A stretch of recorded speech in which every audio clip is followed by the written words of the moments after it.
사도신경 신앙고백 드리겠습니다. 나는 전능하신 아버지 하나님 천지의 창조주를 믿습니다. 나는 그의 유일하신 아들 우리 주 예수 그리스도를 믿습니다. 그는 성령으로 잉태되어 동정녀 마리아에게서 나시고 본디오 빌라도에게 고난을 받아 십자가에 못 박혀 죽으시고 장사된 지 사흘 만에 죽은 자 가운데서 다시 살아나셨으며 하늘에 오르시어 전능하신 아버지 하나님 우편에 앉아 계시다가 거기로부터 살아있는 자와 죽은 자를 심판하러 오십니다. 나는 성령을 믿으며 거룩한 공교회와 성도의 교제와 죄를 용서받는 것과 몸의 부활과 영생을 믿습니다. 아멘. 찬송가 546장입니다. 찬송가 546장.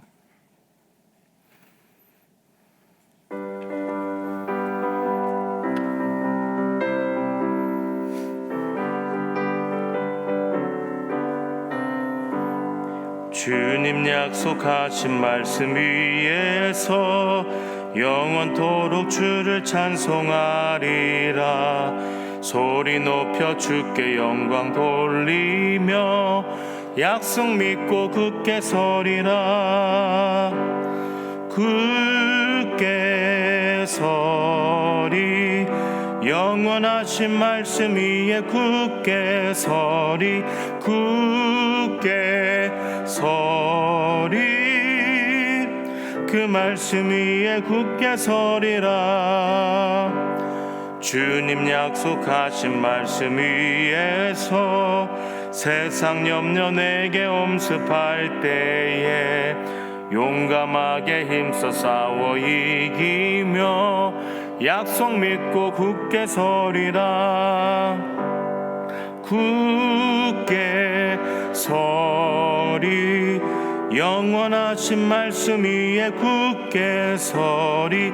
굳게 서리 그 말씀 위에 굳게 서리라.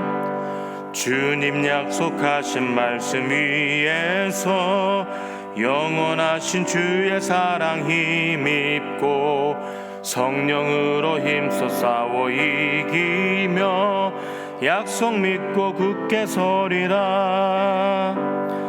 굳게 서리 영원하신 말씀 위에 굳게 서리.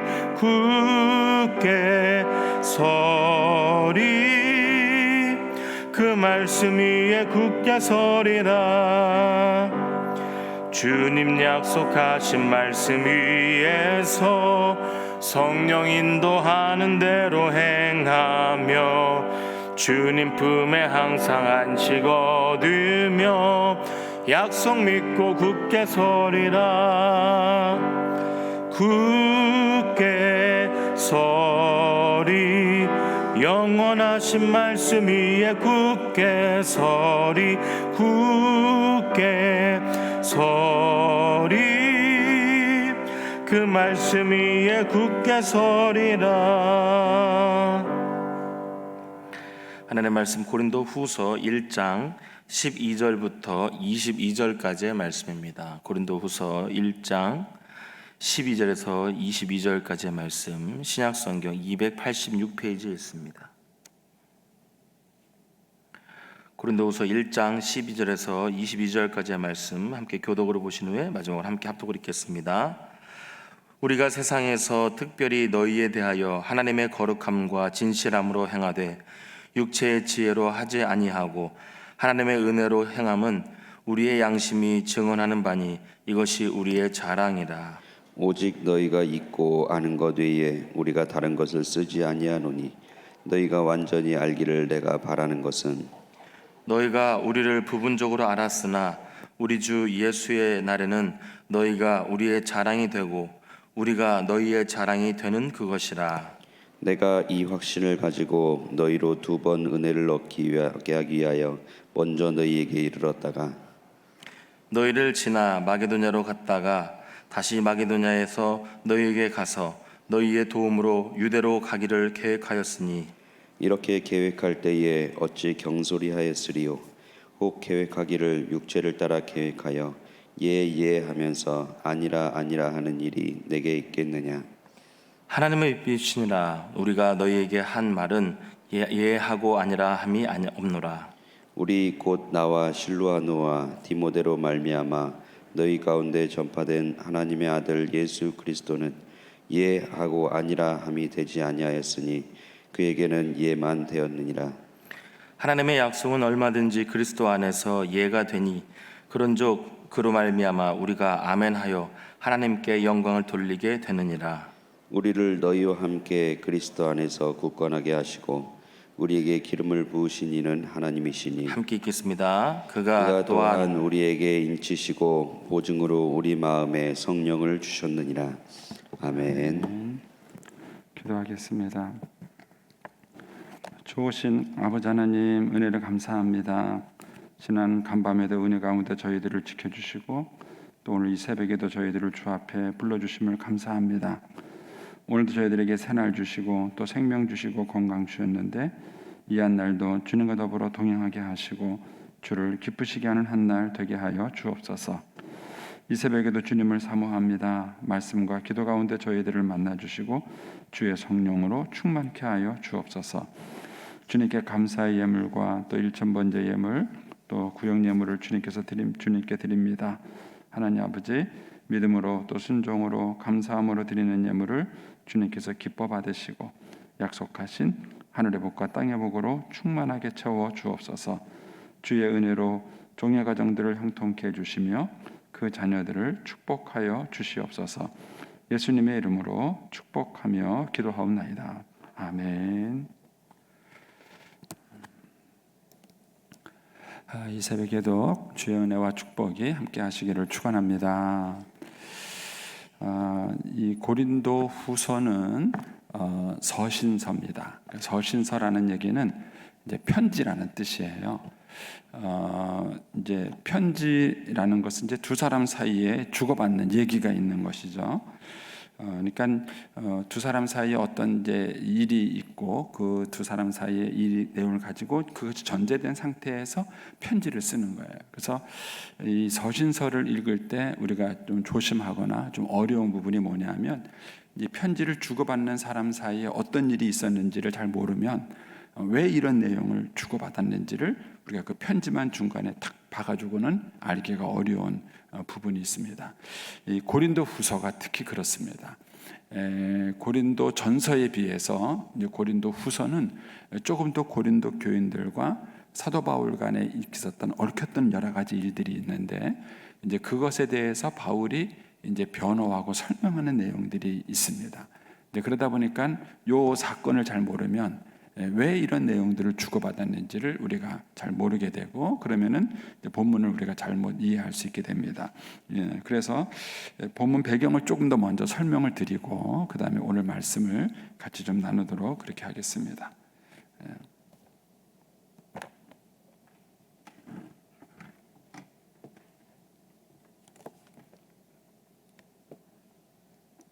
네, 좀 보여주세요.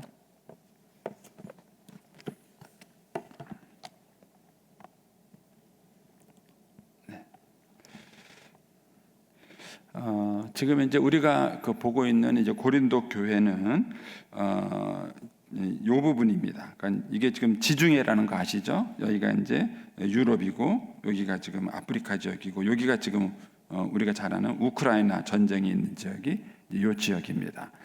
지금 이게 지중해에 있는 지역이고요. 오늘 사건은 이 부분에서 이제 일어나는 겁니다. 대충 어딘지 위치가 파악이 되시죠? 이제 이 부분을 조금 더 확대해서 옛날 지도를 보면 여기가 이제 이탈리아죠. 이제 여기가 지금의 터키입니다. 여기가 지금 그리스 지역입니다. 그리스 요 지역을 지금 이제 여기서 봅니다. 고린도 교회는 여기 있습니다. 고린도 교회 여기가 있고 이제 사도 바울이 이 고린도 후서를 쓸 때는 요 마게도니아 지역이라고 불리우는 여기 어디에서 사도 바울이 고린도 후서를 쓴 것입니다. 그런데 이제 그 전에 사도 바울이 고린도 전서를 쓴 곳이 어디냐면은 여기 에베소라는 지역입니다. 요 에베소라는 지역에서 사도 바울이 고린도 전서를 썼습니다. 그리고 난 다음에 고린도 전서와 후서 사이에 하나의 편지가 더 있었습니다. 근데 그거는 지금 존재하지 않습니다. 그리고 이제 사도 바울이 이 에베소에 있으면서 고린도 교인들한테 자신의 여행 계획을 알려줘요. 그래서 배를 타고 고린도 교회에 갔다가 그 다음에 마게도니아에 갔다가 다시 내려와서 고린도 교회에 들렸다가 이렇게 유대로 가겠다라는 계획을 설명을 합니다. 자, 그 내용이 15절을 보세요. 15절에 보시면 내가 이 확신을 가지고 너희로 2번 은혜를 얻게 하기 위하여, 이 말이 나오죠. 2번 은혜를 얻는다는 얘기가 바로 그 얘기예요. 바울이 고린도 교회에 2번 방문해서 이제 은혜를 나누겠다, 이런 얘기입니다. 여러분들은 뭐 담임 목사가 10번 가면 좋아하시죠? 한 번 더 가면 더 좋아하시죠? 그러니까 고린도 교회들도 이제 그런 게 있었던 것이죠. 바울이 고린도 교회에 2번 들리는데 에베소에서 지나가면서 한 번 들리고 마게도니아로 갔다가 다시 내려오면서 또 한 번 들리는 거예요. 그리고 여기서 이렇게 유대로 가기로, 이렇게 이제 바울이 설명을 했었습니다. 근데 지금 상황이 바뀐 거예요.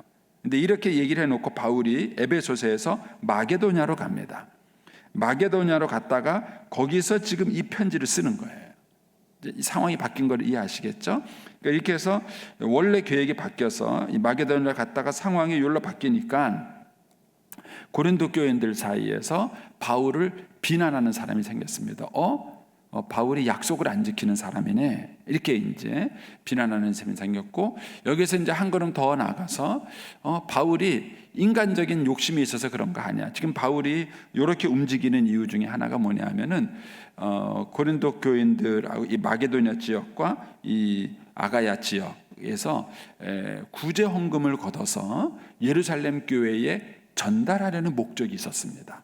그러니까는 그 당시에 그 예루살렘 지역에 여러 가지 기근과 어려움으로 예루살렘 교회가 많이 힘들었기 때문에 바울이 소위 말하는 모금 운동을 벌인 거죠. 모금 운동을 벌여서 이제 이 마게도니아 지역에 있는 빌립보, 데살로니가, 베레아 이런 교회로부터 헌금을 걷고 또 이제 아가야 지역에 있는 아덴, 또 고린도 이런 교회로부터 헌금을 걷어서 그가 이제 유다로 가려고 계획을 세웠던 것이죠. 그러니까 이제 이런 것들을 가지고 바울을 더 비난하는 겁니다. 그러니까는 혹시 돈 욕심이 있어서 그런 거 아니야?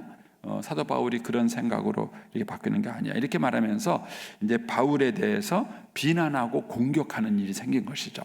이 고린도 후서는 바로 거기에 대해서 바울이 자기를 변호하기 위해서 쓰여진 내용인 것입니다. 이 부분이 그런 내용입니다. 자, 여기까지 이해가 되셨죠? 예. 그러면 지도는 끄겠습니다. 네. 자, 지금은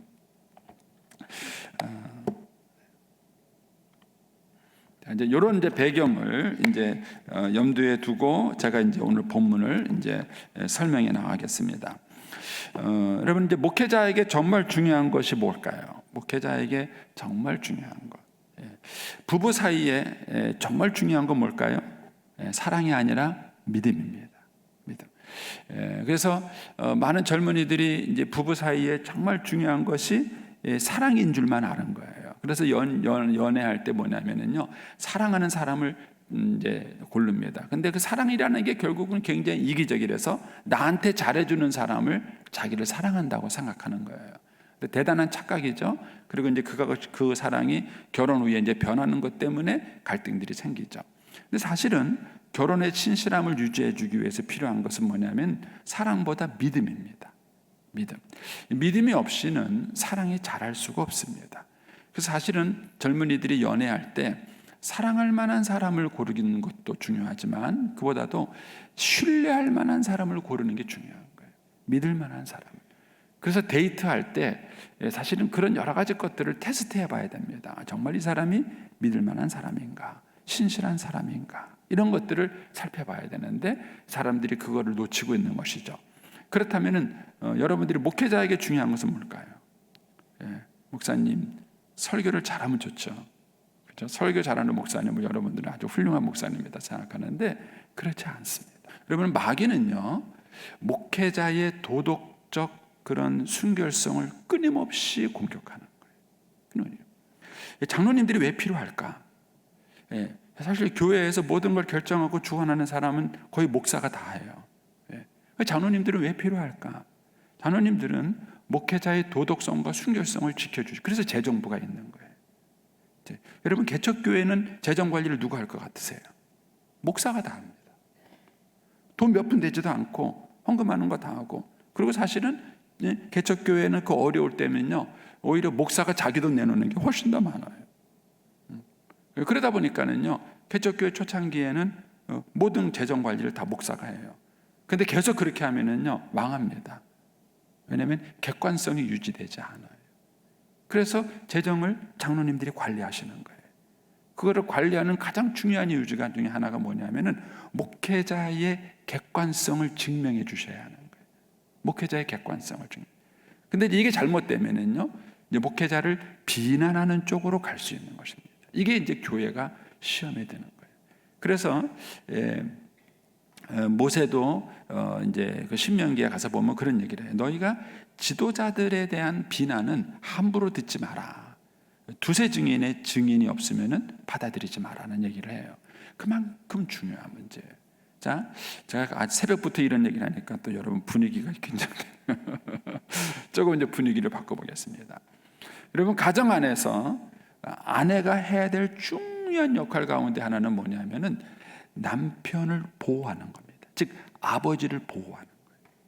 여러분, 아버지가 완벽한 아버지가 있을까요? 없습니다. 실수를 많이 합니다. 잘못을 많이 합니다. 그런데 아이들이 볼 때는 아버지는 어떤 사람일까요? 하늘 같은 사람이에요. 아이들이 볼 때 자기 아버지는 하늘 같은 존재, 그냥 화장실도 안 가는 그런 분으로 아이들은 아버지를 봐요.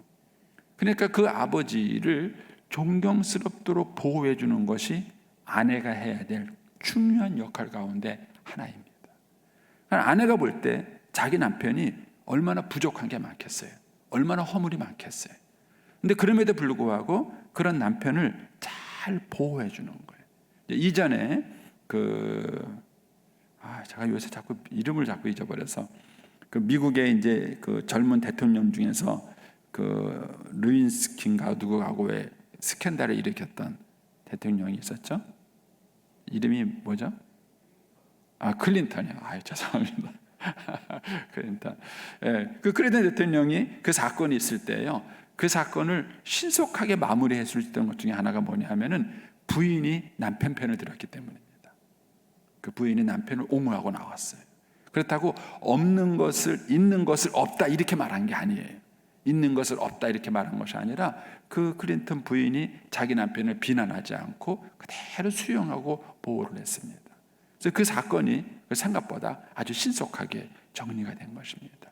근데 제가 볼 때는 우리 한국 그 여성들이, 이 아내들이 약한 부분이 이 부분이에요. 남편의 허물을 보면 쉽게 용납을 못해요. 그리고 비난하고 정죄하고 막 그래요.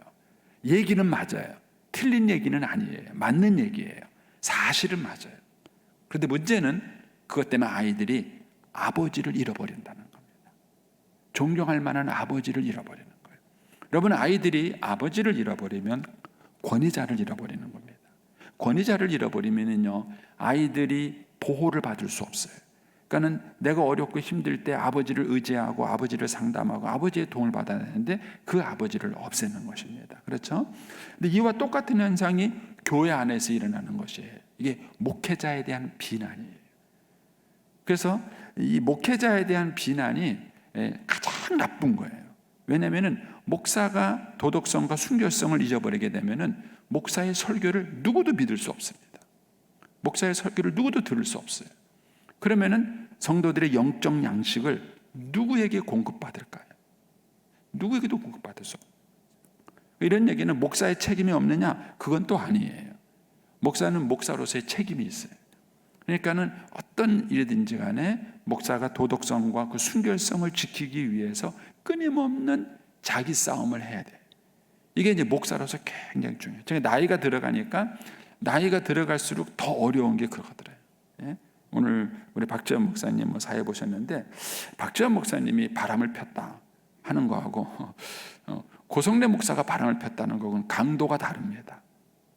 강도가 다른 거예요. 그러니까는 젊은 목회자와 나이 든 목회자의 차이는 전혀 다릅니다.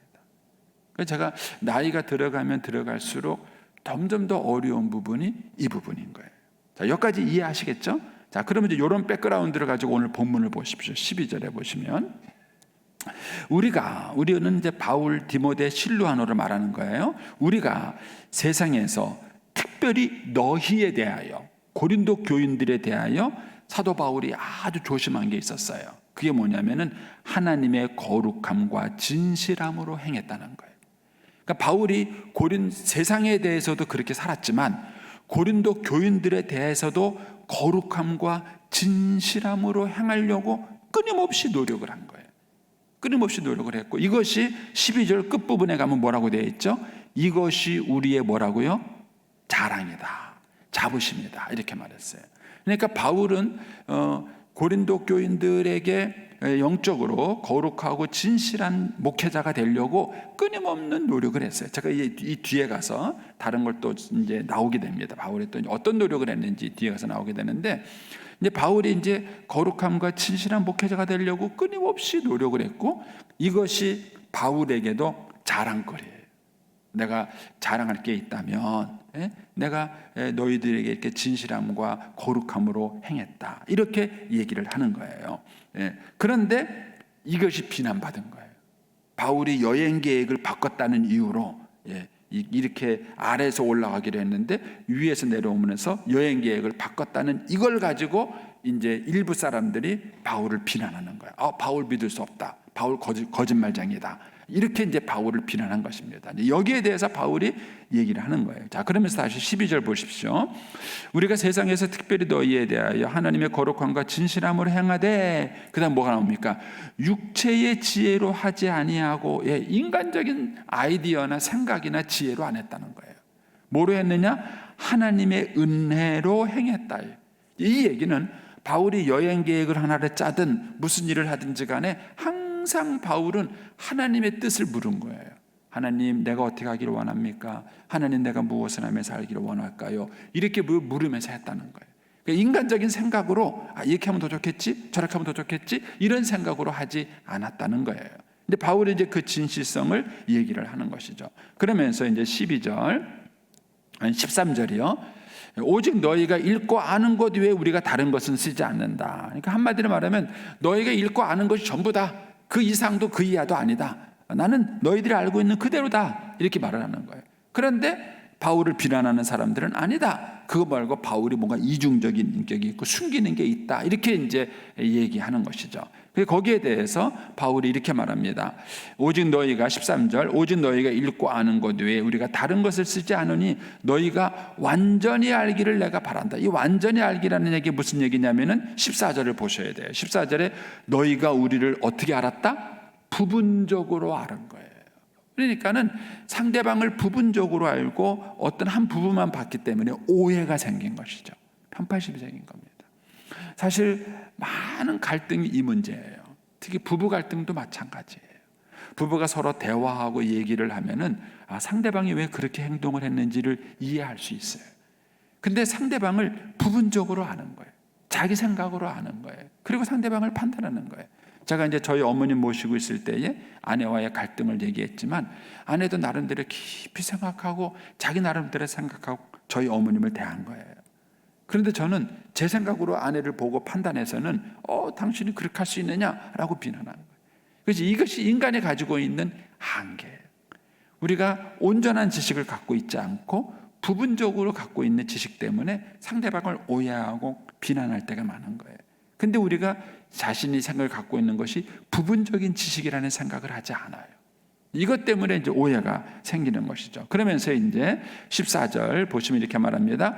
너희가 우리를 부분적으로 알았으나, 그러나, 이럽니다. 그러나 우리 주 예수 그리스도의 날에, 주님이 재림하시는 날, 주님이 오시는 날, 그 날에는 우리가 부분적으로 알던 것이 온전하게 알게 될 거예요. 모든 게 다 드러나서 모든 걸 알게 될 거예요. 근데 그날 너희가 우리의 자랑이 되고 우리가 너희의 자랑이 되는 그것이다, 이거예요. 저도 평생 목회를 하면서 이랬으면 좋겠어요. 저도 여러분들이 저보고 목사님이 우리 목사님에게 너무 좋아요, 목사님이 우리 목사님에게 너무 자랑스러워요. 저는 그런 목사가 됐으면 좋겠습니다. 아무도 아멘을 안 해주시고 마음대로 하세요. 뭐 이제 가정적으로 말하면 그런 거죠. 이제 제가 우리 아이들에게 듣고 싶은 제일 좋은 아빠가 최고야. 아빠가 내 아빠라서 너무 좋아. 저는 아이들한테 그 얘기를 들을 수 있다면은 그게 아빠로서의 행복이에요. 난 아빠 너무 싫어. 나는 아빠가 내 아빠라는 게 너무 부끄러워. 만약에 애들이 그렇게 말을 한다면은 정말 가슴 아픈 일인 거죠. 그런데 목회자와 성도들 사이에도 그런 거예요. 성도들이 목회자를 보면서 저분이 우리 목사님이라는 것, 저분이 우리 목사님 너무 좋다. 또 목사도 마찬가지예요. 뭐죠? 너희는 우리의 자랑이 되고, 목사도 부여중앙교회 교인이 우리 교인이라는 게, 내 교인이라는 게 너무 자랑스럽다, 너무 행복하다. 이것이 좋은 관계예요.